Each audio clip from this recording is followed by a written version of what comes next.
ज्ञानवापी मामले में सुनवाई पार्ट 2 का आज दूसरा दिन है और पहले तैयारी जानेंगे, फिर आरोपों पर प्रतिक्रिया क्या है ये जानेंगे। तो हमारे साथ अधिवक्ता विष्णु जैन जी मौजूद हैं। तो विष्णु जी, आज सुनवाई पार्ट 2 का दूसरा दिन, आज क्या होने वाला है, कैसी तैयारी? देखिए, मुस्लिम पक्ष ने अभी पिछले जो 4 दिन की उन्होंने बहस की थी, उसमें मैं ये बात बताना चाहता हूँ कि जो उनकी प्लीडिंग थी, उस प्लीडिंग से बियॉन्ड जाके बहस की थी। उनका मुद्दा ये था कि हमारा जो केस है प्लेसेस ऑफ वर्शिप एक्ट से बार्ड है, पर 4 दिन की बहस में प्लेसेस ऑफ वर्शिप एक्ट में उन्होंने कोई बात ही नहीं की।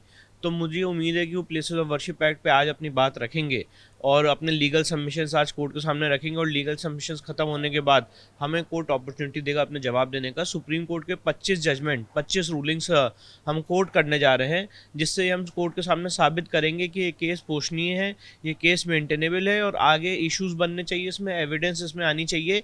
और सबसे मूलभूत मुद्दा मैं बताना चाहता हूँ कि मुस्लिम पक्ष ने एक बात कही थी अपने बहस में कि आर्टिकल 25 के उल्लंघन के लिए आप सिविल कोर्ट नहीं आ सकते हैं। Direct constitution bench judgment of the Supreme Court इसी पॉइंट पे है, जिसमें कहा गया है कि अगर right to religion is a civil right also, और उसके लिए आप लोअर कोर्ट जा सकते हैं, सिविल कोर्ट जा सकते हैं।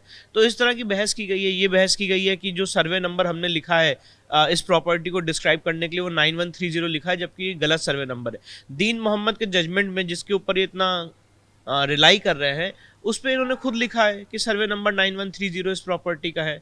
दूसरी बात, वो कहते हैं कि आपने इसमें PS दशाश्वमेध लिखा है, जबकि PS चौक होना चाहिए। अब जो काशी विश्वनाथ का गेट नंबर 1 है वो PS दशाश्वमेध में आता है। तो इस तरह की बातें की गई हैं, क्योंकि ऑर्डर 7 रूल 3 की जो व्यवस्था है वो ये है कि आपको सूट प्रॉपर्टी को आइडेंटिफाई करना है। आइडेंटिफाई करने के लिए आप उसको सर्वे नंबर से आइडेंटिफाई कर सकते हैं और मीट्स एंड बाउंड से कर सकते हैं। हमने सर्वे नंबर से आइडेंटिफाई किया, और सर्वे नंबर वो सर्वे नंबर माना जिसको इन्होंने माना है, जिसके ऊपर ये क्लेम कर रहे हैं।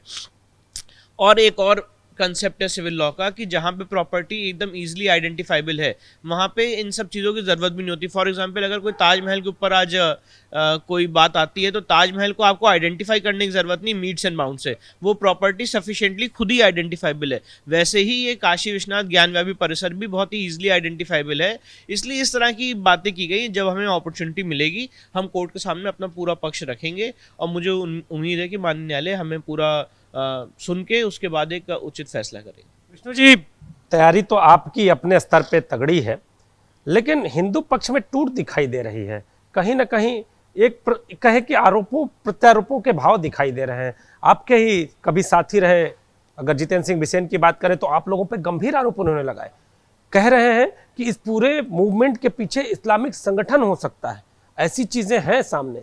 और इसके साथ ही उन्होंने आप पर भी गंभीर आरोप लगाए कि 26 मई को आपने जो वकालतनामा दाखिल किया है, आप स्टेट काउंसिल उत्तर प्रदेश है सुप्रीम कोर्ट में, और आप दोनों चीजें नहीं कर सकते। क्या है ये क्या चल रहा है हिंदू पक्ष में, ये दो फाड़ क्यों? देखिए, मैं तो पहली बात ये बताना चाहता हूँ कि जो काशी के संबंध में 6 मुकदमे यहाँ पे दाखिल हैं, और हमने ट्रस्ट बना के वो सारे 6 मुकदमे एक सुचारू रूप से, सारे जितने उसमें याचिकर्ता हैं उनमें सामंजस्य बना के वो आगे सारी कार्रवाई की जाएगी। मेरे पिताजी उसमें संरक्षक हैं। बनारस के जो बहुत ही वरिष्ठ और सीनियर लोग हैं, काशी के 11 जो ट्रस्टीज हैं, वो सब लोकल यहाँ काशी के हैं, और जितने याचिकर्ता हैं सिर्फ एक को छोड़ के वो इसमें सेपरेट है।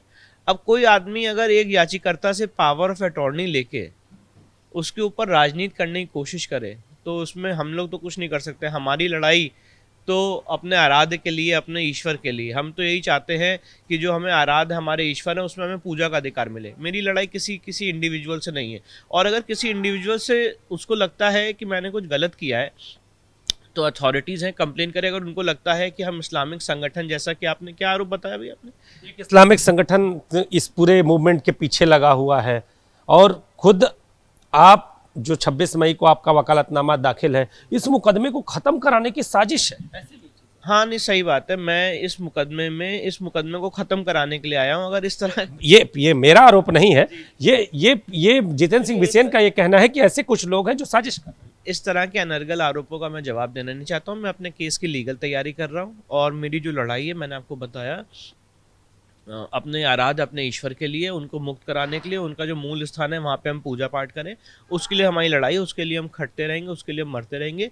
बाकी जिसको जो आरोप लगाना है उन लगाते रहे, उनकी मर्जी। विष्णु जी, एक सवाल ये है कि आज जितेंद्र सिंह बिसेन कोर्ट में एक एप्लीकेशन फाइल कर रहे हैं और आपके 26 मई वाला जो आपका वकालतनामा लगा है उसको आधार बनाकर, और आज कोर्ट में वो इस पर आवाज़ उठाने की बात भी कह रहे हैं कि आज कोर्ट में ऐसी बातें सामने आएंगी। ऐसी स्थिति में आखिर क्या है, एक पक्ष दो धड़े और इस तरह की चीज़ें, कैसे कैसे आप लोग मुकदमे? देखिए, दो धड़े की कोई बात ही नहीं है। मैंने आपको जैसे बताया कि 5 पिटिशनर हैं, पांचों पिटिशनर्स के इक्वल राइट हैं। 4 पिटिशनर जो हैं वो एक साथ हैं।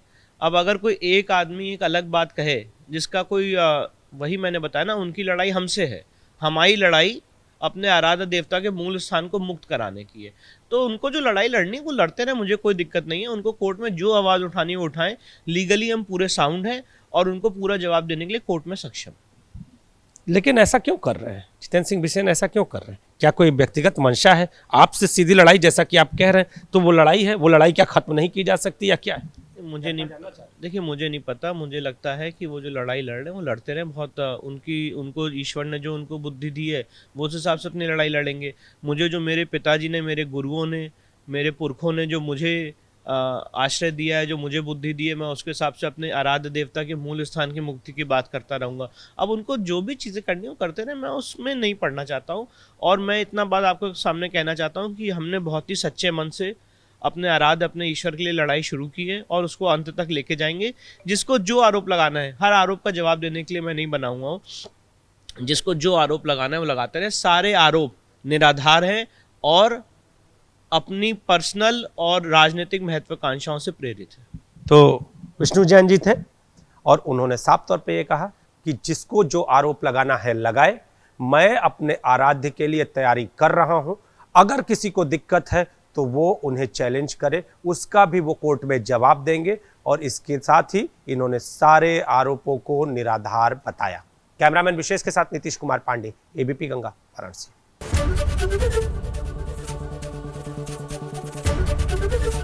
एबीपी गंगा, खबर आपकी, जुबान आपकी।